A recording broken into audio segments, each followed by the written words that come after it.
Hi everyone, hope you all are doing well.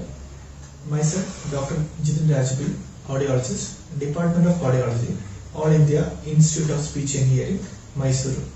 Today I am here to share some information regarding noise induced hearing loss. Noise is perhaps considered as the most common occupational and environmental hazard.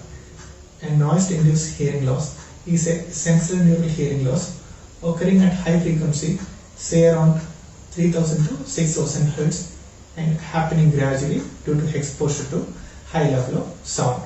It is the second most common form of sensorineural hearing loss after presbycusis or age-related hearing impairment. It is usually considered as symmetrical mild to moderate hearing loss, but asymmetrical hearing loss also exists.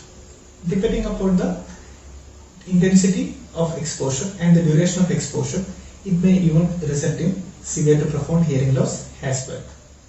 Moving on to the causes of noise-induced hearing loss. NIHL or noise-induced hearing loss is caused due to the excessive noise exposure in the workplace or during any of the recreational activities. Hence, the teenagers and the factory workers are more susceptible to this condition. But in the current scenario, we all are prone to noise-induced hearing loss due to the heavy traffic noise in cities and excessive use of personal music system and mobile phone at a louder level. Noise-induced hearing loss is caused by the shearing force by any of the loud sound which make an impact on the delicate inner ear structures responsible for normal hearing. So, progression of noise-induced hearing loss, it progresses into two stages. The first one is the temporary threshold shift. That means even with noise exposure, there is a shorter hearing loss that results after a period of rest. Continuous exposure to noises causing TTS, eventually a permanent threshold shift or PTS may occur. It is due to the irreversible damage to the inner ear responsible for hearing.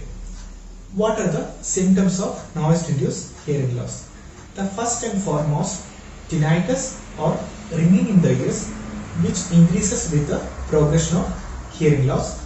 Next, sleep disorders, anxiety, depression and stress. And later, balance disorder due to damage to the inner ear responsible for maintaining balance. Let us see different levels of sound that we may expose in our day-to-day life. So this noise exposure is measured in dPA, which is a scale weighted towards sounds at high frequency where the human ear is more sensitive to. So a whisper that goes around 30 to 40 dB, whereas a normal conversation is 65 dB. A jet takeoff, it makes around 140 dB. A diesel locomotive and stereo headphone can make very loud 100 dB of sound, whereas a gunshot, it has a peak level of 140 to 170 dB as shown in the picture. So what is the permissible level of noise to avoid noise-induced hearing loss? Occupational Safety and Health Act have given permissible exposure and it follows a 5 dB rule. That means every 5 dB increase in noise intensity, the exposure time must be cut into half.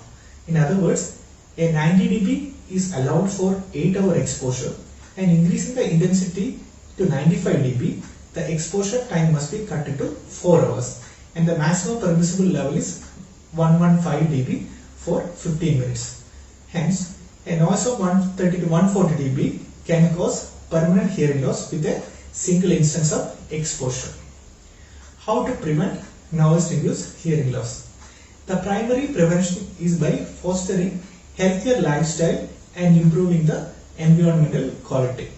The teenagers are counseled not to expose to amplified music and for adults to protect themselves at noisy place, especially at work, using ear protective devices. These are the different types of EPDs that can be used to avoid noise-induced hearing loss. The next one is the occupational hearing conservation.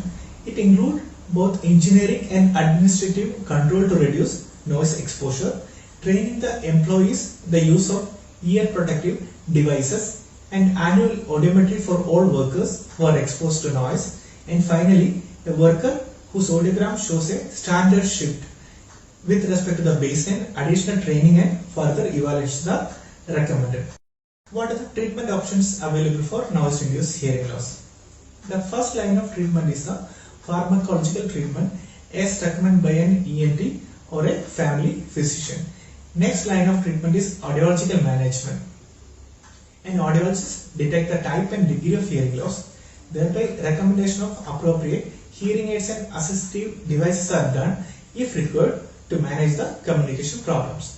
As far as the hearing aids are concerned, there are a variety of options available nowadays depending upon the type and severity of hearing loss. The next one is cochlear implantation. Depending on severity of hearing loss and the speech recognition, some individual with noise-induced hearing loss become candidate for cochlear implantation. And cochlear implantation is a surgical procedure where electrodes are implanted to the cochlea of the inner ear and stimulating the auditory nerve. So the take-home messages are: the first one, noise-induced hearing loss is a irreversible damage to the hair cells of the inner ear. Occupational noise is the most common cause of noise-induced hearing loss in adult, and tinnitus is a major symptom to be considered in those with occupational noise exposure. And finally, the exposure to noise of pregnant women at working place may affect the hearing of their unborn children. Hence, we need to protect our ears. To protect, use ear protective devices or EPDs while working in a noisy area, and limit the level of music while listening to a personal music system. And the most important, seek immediate medical help if you are exposed to loud sound which alter the hearing level. So for any queries, please feel to contact Department of Audiology or India Institute of Speech and Hearing, Mysuru. Log on to our website www.aishmysuru.in for further information. Thanks for listening.